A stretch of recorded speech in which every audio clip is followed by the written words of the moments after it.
NDA लड़ेगी 7 seat पे। जब तक सीटों का बंटवारा नहीं होता तब तक एनडीए का 7 सीट है। फिर 3 पार्टियां हैं, तीनों पार्टियां में सबका अपना अपना दावा होगा। केंद्रीय नेतृत्व और प्रदेश नेतृत्व तय करेगी राज्य का, और राज्य जब तय होगा तो बेगूसराय भी उसी राज्य का एक हिस्सा है। और मैं समझता हूं कि एनडीए में जो इन विट्रो फर्टिलाइजेशन में किया प्रेगनेंसी दी है, सेरोगेट मदर को दिलवाई, अंडा उसके ओवरी से निकला, 5 लीटर 8 लीटर की है, उसके पेट से 30 और 40 लीटर की बछिया निकलेगी। इसी तरह के ब्रीड को विधानसभा चुनाव के लिए एनडीए में सीट बंटवारे में फंसे पेच का टिकारा भले ही एलजेपी अध्यक्ष चिराग पासवान के मथे पर फोड़ा जा रहा हो, लेकिन केंद्रीय मंत्री और बीजेपी सांसद गिरिराज सिंह को ऐसा नहीं लगता है। गिरिराज सिंह आज एलजेपी अध्यक्ष चिराग पासवान के साथ मजबूती से खड़े दिखाई पड़े। बेगूसराय दौरे पर आए गिरिराज सिंह ने 2 टूक शब्दों में कहा है कि चिराग पासवान जो भी कर रहे हैं वह एनडीए के हित में कर रहे हैं। उनकी नाराजगी को लेकर तमाम खबरें गलत हैं। गिरिराज सिंह ने कहा है कि पता नहीं लोगों को क्यों लगता है कि चिराग पासवान नाराज हैं। चिराग पासवान एक हंसमुख चेहरे वाले युवा नेता हैं और उन्होंने हमेशा एनडीए के हित में काम किया है। उपेंद्र कुशवाहा के महागठबंधन छोड़े जाने की खबरों को लेकर प्रतिक्रिया देते हुए कहा है कि महागठबंधन की हवा निकालकर बाहर गई है।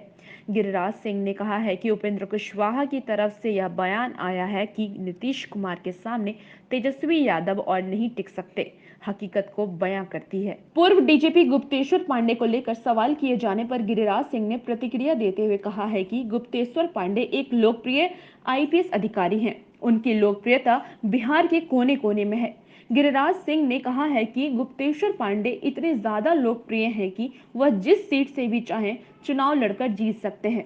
एनडीए में किसी भी तरह की कड़वाहट की खबरें और आशंकाओं को खारिज करते हुए कहा है कि एनडीए पूरी तरह एकजुट है और बिहार में 2/3 बहुमत में एनडीए की सरकार बनेगी। चुनाव आयोग ने शुक्रवार को बिहार विधानसभा चुनाव की घोषणा कर दी।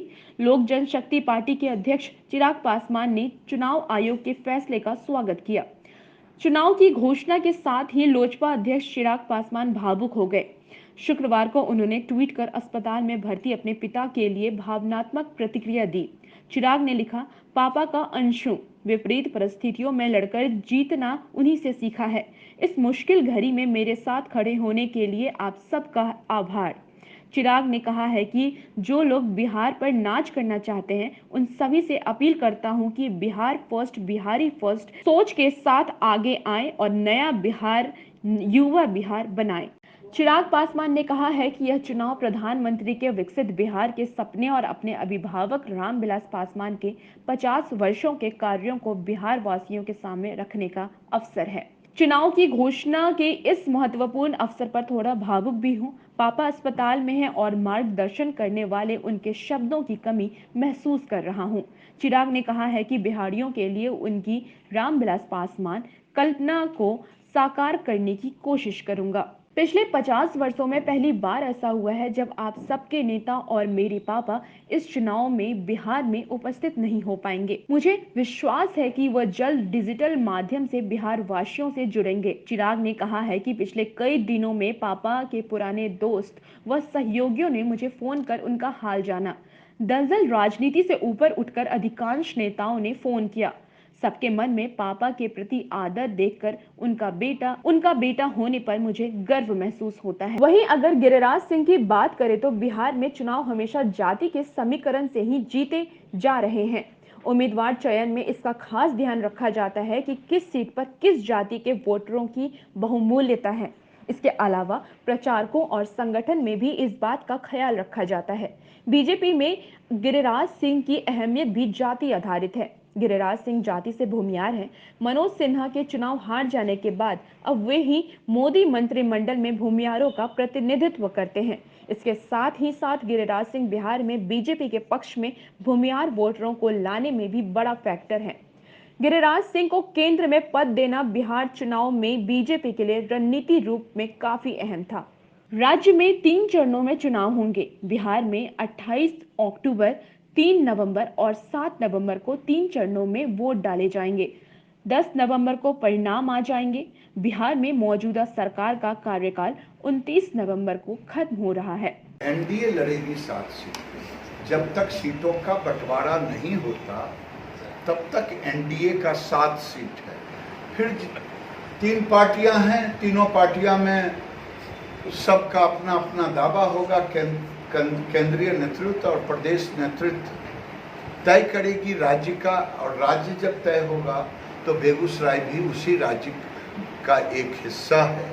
और मैं समझता हूं कि एनडीए में कोई कड़वाहट नहीं होगा, एकदम एक मत से, और हम 2010 से अधिक मतों से अधिक संख्या में एनडीए की सरकार बनी। पता नहीं आप लोगों को कहाँ बेचारे चिराग पासवान का खफा दिखता है। तो इतना प्यार से हंसमुख चेहरा है, इतनी अच्छी अच्छी बात बोलते हैं। वो एनडीए के लिए बोलते हैं, एनडीए के पार्ट है, और जदयू और लोजपा और बीजेपी तीनों मिला के एनडीए। देखिए, फायदा नुकसान का सवाल हमें नहीं करना है।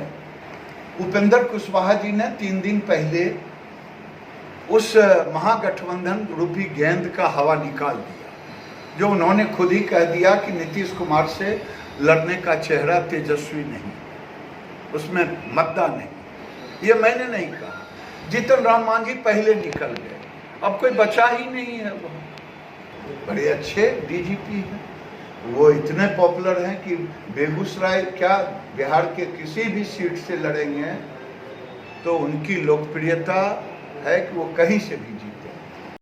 वो बेगूसराय का गेम चेंजर हो। बेगूसराय 4 लाख एक अनुमान है कि डोमेस्टिक कंजम्पशन होता है। जो इन विट्रो फर्टिलाइजेशन में किया प्रेगनेंसी दी है, सेरोगेट मदर को दिलवाई, अंडा उसके ओवरी से निकला, 5 लीटर 8 लीटर की है, उसके पेट से 30 और 40 लीटर की बछिया निकलेगी।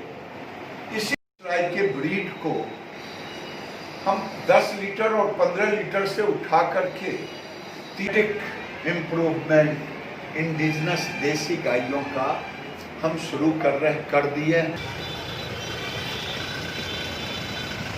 ठीक सर, जय महाराज। अगर आपको हमारा वीडियो पसंद आया हो तो इसे लाइक करें, सब्सक्राइब करें और साथ ही बेल आइकन दबाना ना भूलें।